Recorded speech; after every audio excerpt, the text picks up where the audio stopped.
markii horena xamar tagay ee ku biiriyay in labada wadan ay isku soo biiraan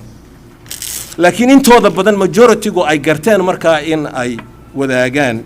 dan iyaga u gooniyay inay wadaagaan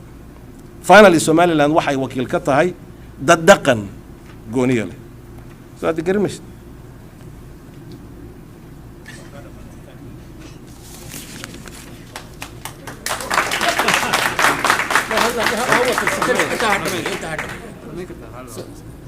دوام حي ستوب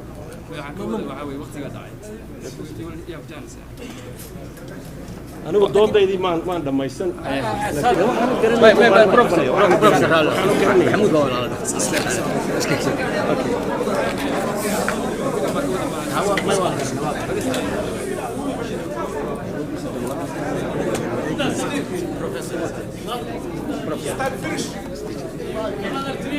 dood buu noo abuurayaa maxaa kula culus kolkaas aanu garanaysa dooda loo maamulo unacceptable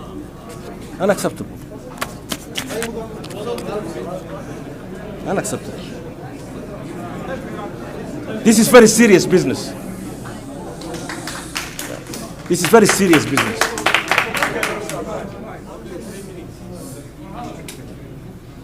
يعني هالكاس كدين رالي هذا هالكاس وي عدالته يا فيرنس ولو بان ايفن بروفيسور هذا يقف البالك ان تاغني فهمان تاسو ان قفك وقتيغا ان سيو waxa way muhiimadu waxay tahay waxa way dood culus baan yaas waa bilawnay waqti badan bay heli doonaa way ka jawaab doonaan su'aalaha laakiin waa inaan noqdaa qofkan professorka intuu hadlay iyo Maxamuud Geldoon iyo Maxamed Ismaaciil waa inuu qof walba hadlaa way marka waxa way I have a lot of respect for the professor and all of the guests who are here and even you the people who are attending this town hall meeting the most important thing is justice so now marka ma runnis maan haliga raali lahaado is just about how ay cadaalad marka dood buu noo abuurayaa maxaa kula culus kolkaas aanu garanaysa dooda loo maamulo waxa weeye cadaaladu iyo fairness oo loo baahan yahay professorada iyo qof walba halkaan taagan ay fahmaan waan ka xidhan karaa indho waxaan kula waxaas waxba kama jiraan Somaliland ka yimid shir loogu qabtay magaalada London May 12 1960 May 12 1960 ya shir loogu qabtay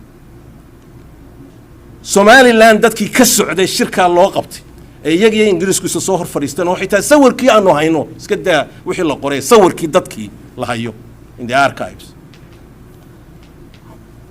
waftiga Somaliland dadkayga ka socday afar qof oo magacoogu aad u weyn yahay oo maanta taariikhda ku jira ayaa fadhiyay miiska saxiixana ka qayb galay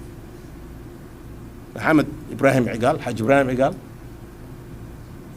Ali Grad Jaamac حاجي إبراهيم نور يا أحمد جامع دعالة أفرتاس أيا صوف ريستي أو سوماليلاند كوكيلها عيد وقت قاعد تدينا سوماليلاند نجمع وكيلها تتكاسو أنا ما أرك ده أركايفس كمان أرك سؤال يا صحيح فكل حكي تروح ويجي وآد important maybe the most important وحوي June 26 1960 meel aan dabaaldagaasi aanu ka dhicin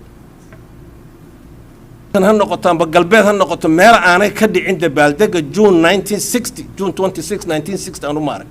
taariikhda ku maarak everybody was happy inay waqtigaas u yimid wax Somaliland la yiraahdo inay dhalatay soo degmay